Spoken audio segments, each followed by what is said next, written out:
Bloody hell!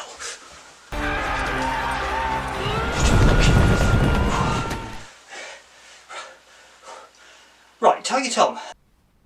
Are they anything to do with you? No. No. Help with what? Hostile takeover of Tesco's? Can I give you a hand, madam? All right, love. I'll see what I can do for you as well. Tesco's. Every little helps. Released in June 2000, Shogun Total War is a real-time tactics and turn-based strategy game published by Electronic Arts and developed by the Creative Assembly for the PC. Shogun Total War's main focus is samurai warfare of the Sengoku period of Japanese history. This period lasted from the mid-15th century to the beginning of the 17th century. The player assumes the role of a Japanese daimyo from one of 7 factions, each one of Japan's historic clans: Shimazu, Mori, Takeda, Oda, Imagawa, Uesugi and Hojo. Independent factions are represented as rebel clans and ronin that the player cannot control, although fans of the series did release a mod allowing you to play as them. Each clan has a specific advantage in a particular area. The player may use military might, diplomacy, espionage, trade and religion to ensure dominance and take the position of shogun. The turn-based aspect of the game focuses on a map of Japan, whilst battles are fought in a 3D real-time mode. Shogun Total War was the Creative Assembly's debut solo developed game, and it was seen as a big risk product back in 1999 when it was first announced, because the Creative Assembly had previously been linked to EA Sports. Whilst the game was first conceived as a 2D RTS, the jump was made to 3D as 3D graphics cards were becoming more popular in response to the success of such titles as Command & Conquer.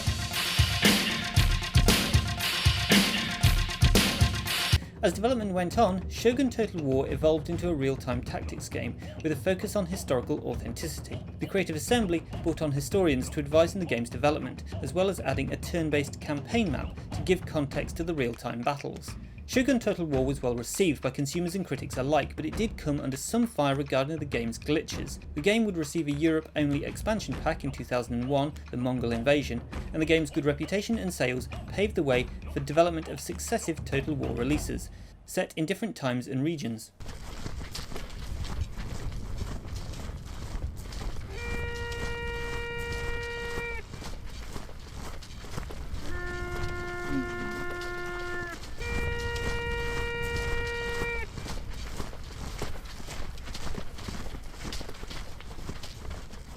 But what are we going to do with them? Meow, meow, meow, meow, meow, meow. Maybe we should send them to Dicky, force him to watch Dickytorial Season 2. Meow, meow, meow, meow. The idea for Shogun Total War was thought up by Michael Simpson, a microchip designer who was working in the Creative Assembly under Electronic Arts, producing games for the EA Sports brand. According to Simpson, the idea for Shogun Total War came to be when the Creative Assembly established a second development team to work on alternate low business risk products for the company. At the time, EA was seeing massive success with the Command & Conquer series.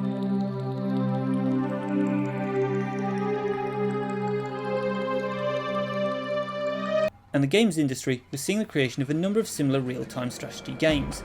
This inspired Simpson to put his own new team to work on a real-time strategy game.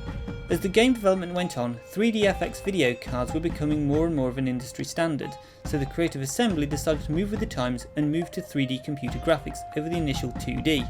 While unsure if this was the right move, Simpson was surprised when a 3D rendered landscape turned out to be feasible for gameplay. Now that the game was being developed in 3D, other gameplay elements went under revision, such as the battlefield camera, that was now moved into the general position on the battlefield rather than a static top-down perspective.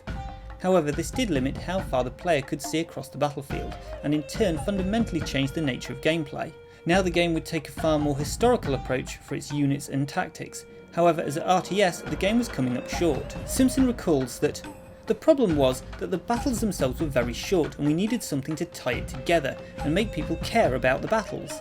The answer was to introduce a campaign map to provide the player with a broader strategic perspective and a context for the battles. With the introduction of the campaign map, the feudal Japanese and Sengoku setting were chosen, not just because they were cool, but also because of the ability to have different factions that could have potentially won the conflict. Also, The jidai films of Akira Kurosawa also proved as a source of inspiration. Excerpts from the famous Mount Fuji castle scene from his 1985 film Ran even feature in the opening credits to the Warlord edition of the game.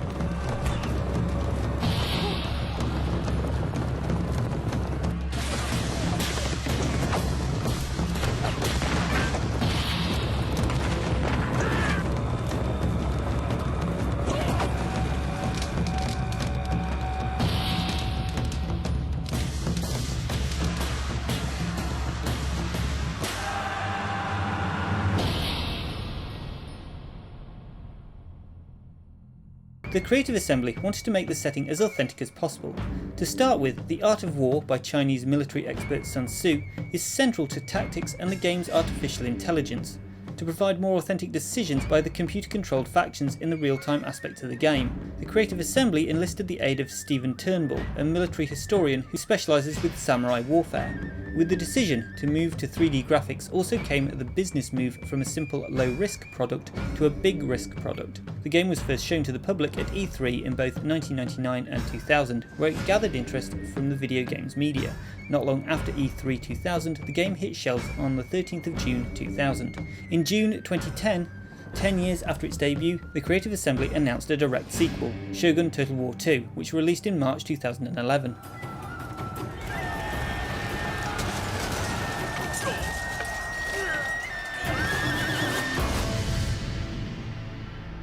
I'm sure it will come as a shock to you, dear viewer, to discover that this video is not sponsored by Raid Shadow Legends, a graphically impressive gacha mobile game with really bad UI that's not free-to-play friendly unless you plan on spending all of your free time playing it. And I do mean all of your free time.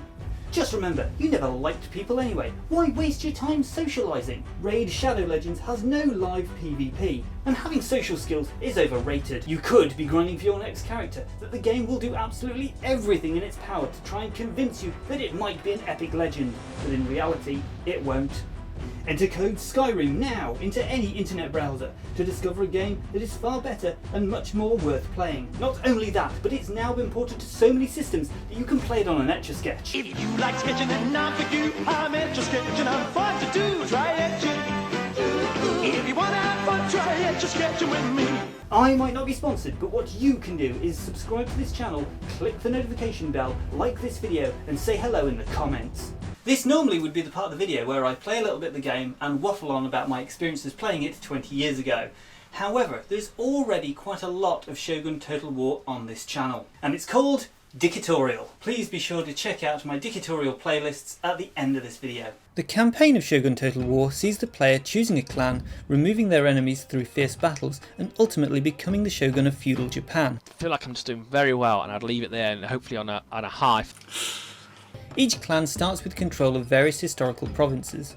Each province can be farmed to produce a harvest and built upon to expand your army. Let's build a bit of a farm there. That will just get a bit of farm going. Oh, there we go, 20% there, why not? Some provinces have natural resources that can be mined, as well as coastal provinces where you may construct a port to increase trade. Castles can be built in each province, and with each castle there is the ability to expand with a variety of military buildings and dojos. These buildings enable specific army units and agents to be produced. Castles can be upgraded to increase their defences and resilience to a siege.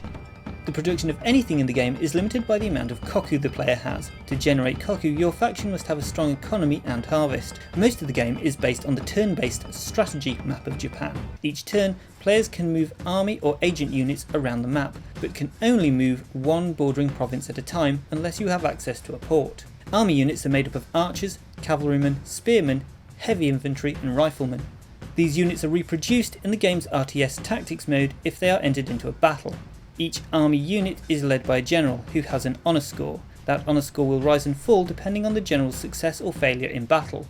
If the general repeatedly endures defeat, they may commit seppuku.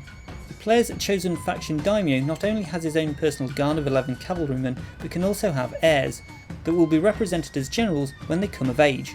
If your daimyo is killed in battle, his heir will take his place if they are of age. If they're not of age, or your daimyo has no heirs, the faction is eliminated from the game. Agent units are made up of emissaries that can be used to bribe enemy or neutral armies to join the player's faction, as well as negotiate alliances or ceasefires. Ninjas can attempt to assassinate enemy generals and agents. Shinobi can spy on enemy provinces or perform counterinsurgencies in home provinces. Both the ninja and shinobi agents have an honour rating that determines how successful they will be in any particular mission. Geishas can assassinate enemy generals as well as bribe enemy or neutral armies. If the player adopts Catholicism after coming into contact with European traders, they will be given the ability to produce Jesuit priests, who in addition to acting as emissaries convert the population, therefore making rebellions in regions less likely to convert. The battlefield screen and battle system are the second area of gameplay. This controls in real time, but players can opt to have the battles automatically resolved on the campaign map. 311, they've got 212. This is going to be a good battle because... Question, are you defending the river there? No, they're defending. They're always in defence because I've moved into their territory. The computer will take into account factors such as the strength of numbers, weapons used, terrain and even the weather to decide a winner. Units in the battlefield screen and battle system come in the form of samurai and ashigari. Each unit has its own intrinsic advantages, disadvantages, costs and overall level of effectiveness. Yari Ashigaru, waste of time. Oh, 3 units of Yari Ashigaru, not a chance.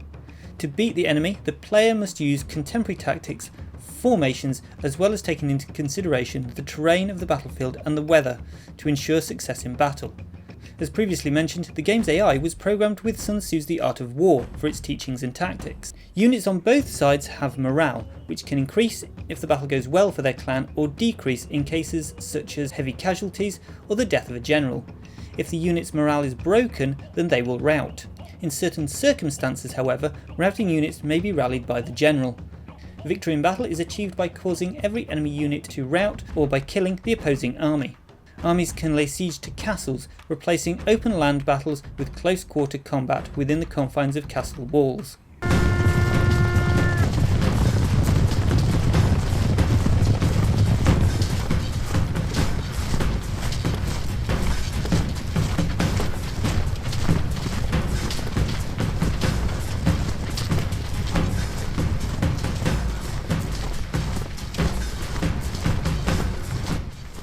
Meow!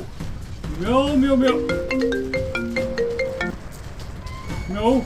Yeah, hi. On your way back, could you pick up some milk from Tesco's? Meow, meow, meow, meow, meow, meow, meow. Then unleash ungodly hell, the likes of which the staff at Tesco's have never seen before. Pillage the freezer section, because we're also out of fish fingers. Decimate the deli counter and raise the store to the ground. Then maybe try the Sainsbury's, you know, the one on the high street. Sainsbury's, making life taste better for less. As I've mentioned before, Shogun Total War is a big part of this channel, with both Dickytorial Season 1 and 2, seeing myself, Mr. B from Mr. B's Ukulele channel, and Dicky from Richard York's Wargaming, where no wargame remains unplayed, playing through the game several times. Please be sure to click on the links at the end of the video to check those videos out. Please be sure to let me know what you thought of this video by clicking the like or the dislike button and leaving me a comment down below. I'm still quite a small YouTuber, so I reply to all of my comments. Please do share this video out with your friends, family and RTS wargaming acquaintances, and be sure to subscribe for more retro gaming and oddball British humour. It just remains for me to say, if you've made it to the end of the video, thank you so much, and if you've enjoyed it, there's a fair chance that you might enjoy some of the other videos on my channel. Click here for another retrospective review, and click here to start watching Dickytorial.